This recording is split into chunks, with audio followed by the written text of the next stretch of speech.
Hello and welcome back to Rohan's Car Project. Today I'm in my Ferrari jumper because we are working on a red sports car. And it's of course my £500 Suzuki Alto. You probably know this by now. We're spending another £500 getting it ready for the track. And today we are converting this from your nan's car into a thoroughbred race car. And I've got the goodies in the back with me and I'll show you them. Here we go. So we have finally got some actual performance parts. That's right, we have some lowering springs for our Suzuki. These were about £100, so not too expensive. You could get coilovers, but they were about £1,000. That was a non-starter. We're gonna have to stick to lowering springs. Not ideal because we're not changing damping rates and anything like that. These will lower the center of gravity, hopefully make this handle a lot better. And also it'll look a lot better because I don't know about you, these gaps in the arches, that's not race car, that's your nan's car. We're converting it now. And of course, it matches the car, so that's going to look great. But yeah, that's the plan for today. We're going to do the rears first because they'll be, hopefully, fingers crossed, very easy, and then we'll tackle the fronts after. So as Mighty Car Mods would say, the first step is to jack up the car, get the wheels loosened off, and get these back springs on. So let's do it. Always make sure that it's... Oh Jesus. And now we just got to get the wheels off. Now if you weren't using power tools, always loosen these off before you get the wheel up, because if you try to twist this with the hand tool, it's just going to spin the wheel. Man, that's so light. That's crazy. Right, let's talk about the actual system here. It's super basic. We've got our spring that we're replacing and our shock here. We can essentially take out the bottom bolt here, and that'll allow this whole bar, which is connected to the other side. So this bar here goes to the other side and connects the two rear axles together, and we've got our cantilever arm here that'll do the up and down motion. But once these bolts are out on both sides, this whole system will drop down and allow this spring to come out. Technically it's only 2 bolts, but yeah, it's 2 bolts on the bottom of a car that's Japanese, living in Scotland, that's over 10 years old, so it's going to be rusty. I can already predict that just by looking at this. It's going to be a right pain, but we'll see how we get on. I'll maybe put a jack underneath the bar so it doesn't completely spring out, because these things are, you know, potential energy. That is a ball of potential energy right now because it's a spring and it's still compressed even though we've jacked it up. So we just need to be careful with that so it doesn't ping out and, you know, hit us in the face. Yeah, let's have a look at the bolts though. Hopefully it's not too bad. Horrific. That is what we're working with. And of course it's the same on the other side, so that's great. Yeah, I'm gonna just soak that in oil and hope for the best. Oh, nice one, man. It's only 2 bolts to get this whole suspension down. I would love to live in Australia. Let's stop moaning and just get on with it. I can't find my penetrant oil, but luckily we found this in our last episode in the car. We'll do the same on the other side. Why do I do this to myself? I don't know. Crusty boy. You're probably on the edge of your seat right now. I know I would be. Wow, is he gonna get the bolt off? Probably not. This isn't the worst I've seen. My Volvo was like this, it was just welded on with rust. Let's get a socket on that and see what happens. I think it is a 17, but it's so rusty. So I might just hammer it on and pray to God. Ah, screw it. Oh my God, right. Oh. Oh, it's coming.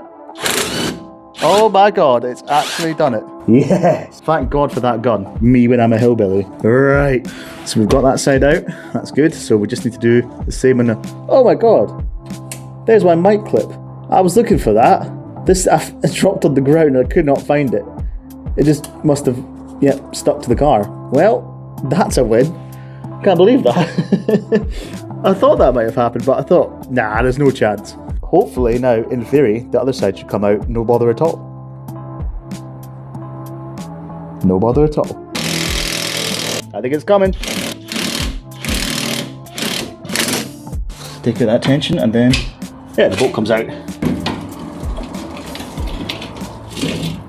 Nice one, that was actually really easy. We'd probably just do this and then our spring comes out. There we go. All right, our little rubber mount goes on top. The closer springs should go to the top. Oh yes. Okay, there we go. Make sure the rubber mounts are all right, but I think that's gonna be fine. All right, that's how we do the rear spring. I'll do the exact same thing on the other side and we'll drop this and see how it looks. But yeah, just make sure the rubbers are all matched up. The indentations at the bottom here are all good. Let's do the other side.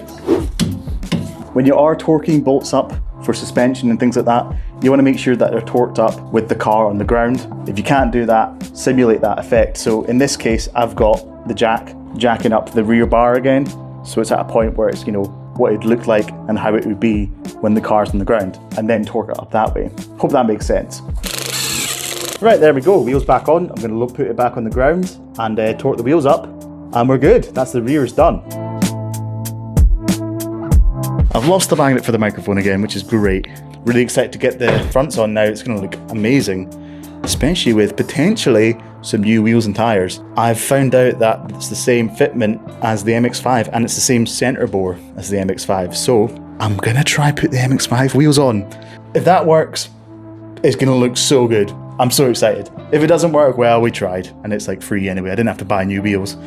But to get our front struts out, all we need to do is take out these two bolts here. We need to take out this bracket so we can get this brake line loose. I just had to unclip this little, I think this is an ABS sensor wire. And then we've got one little bolt here for the anti-roll bar linkage as well. There'll be a bolt or two for the top of the strut through the engine bay, I imagine. But for now, let's just get these crusty boys out. There, crusty boys. There we go. Second bolt out.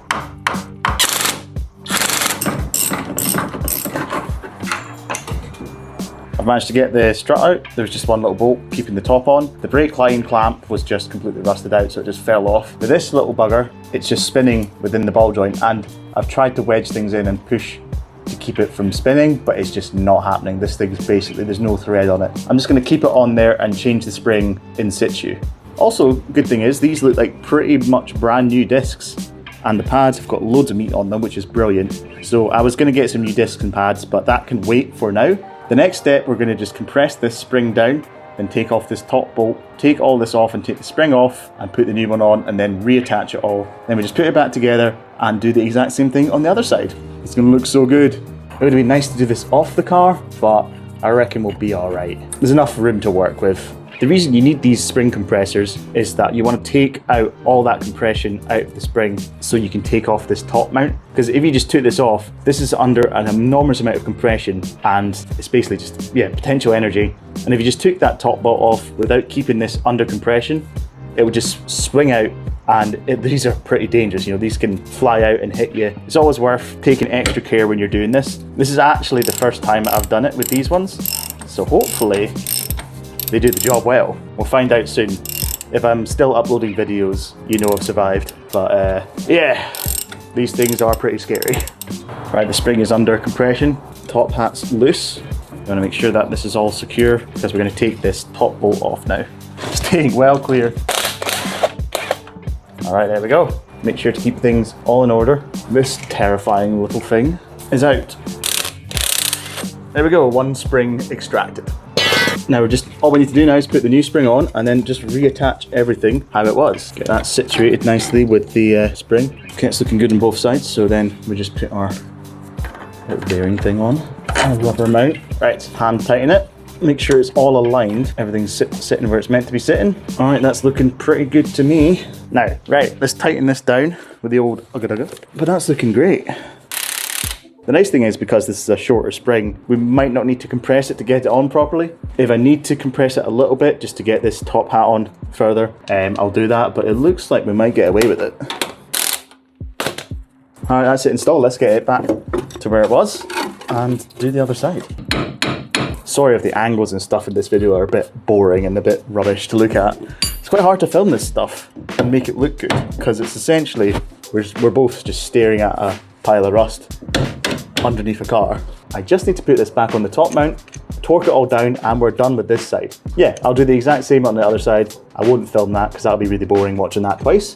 But yeah, let's look at the final results. All right, that's the car back on the ground with all four corners with the lowering springs, and I think it looks pretty damn good. It's not crazy slammed or crazy low, but I think it's a nice little drop that's going to make a big difference in the handling. If you look at the before and after shots, you can definitely see a difference, and I think once these springs are a bit more settled, I think it's going to look great. And more importantly, it's going to handle better. So let's take it for a quick test drive. Oh yeah, that feels really good. That feels really planted, really tight. Already that feels much better. feels a lot more planted, a lot more nimble. It's a lot less body roll and bounce. Before, the car would be quite skippy around corners. The alignment is totally bang on, which is brilliant, because sometimes the alignment gets messed up if you change the suspension, but we've been quite lucky, I think. It's just a slightly firmer ride and slightly less body roll. It feels a bit sportier without completely rock solid on coilovers, you know? So I'm really happy with that. Yeah, that's feeling so good. Really just, the confidence in chucking this round a corner is just tenfold now. Before I was a bit sketchy on it because it would bounce around, but now it feels a lot more secure in what it's doing. It just feels a lot more steady in what it's doing and a lot more predictable. And that's exactly what you want when you're going around a track. You know, you don't want your rear end bouncing around. You want to know exactly what the car's, how it's going to react. Absolutely worth the £100. Really happy with that. There's some horses there. Hello, horses. And I'm only doing 50 miles an hour, but it's feeling really fun to drive. All right, my conclusion is that that was well worth the £100. I feel a lot more confident in the car. It's feeling a lot better, a lot more planted, a lot less ropey and bouncy on the corners. I just need to keep an eye on the front suspension and the knocking. It's nothing major, it's not crazy knocking, and it's not like bouncing the car around. The springs are seated correctly, and the actual nut on the top to keep it all compressed is all locked down, tight as can be, and there's no movement in the spring when you're actually trying to physically move it. So I reckon it will just need a bit of time just to settle in and compress. I've read it takes a week or two on some cars, so fingers crossed that's the issue. Next step is to put some MX-5 wheels on, which I've got. Fingers crossed they fit. And then, yeah, I think it's time for an exhaust. I'm not sure what I'm going to do with the exhaust. Maybe gut the back box, maybe do a side exit. Those are my two options really at the moment. I could go and get a custom exhaust, but budget-wise, I'm not sure I'll be able to do that. So I think, yeah, maybe the first attempt will be just to gut the back box and see how that goes. And if that's a total disaster, we can just take the pipe out the side and just Hail Mary, call it, just send it, you know? All right, I'm gonna leave it there. Probably not the most exciting episode, just me undoing rusty bolts for 10 minutes or whatever. But yeah, I think the payoff is that the car looks way better. And once we get those wheels on, it's gonna be so worth it. And yeah, next time I think we'll do some stickers, we'll do the wheels, maybe do the exhaust as well. We'll see how we get on. But yeah, catch you then. See ya. God, I cannot speak today.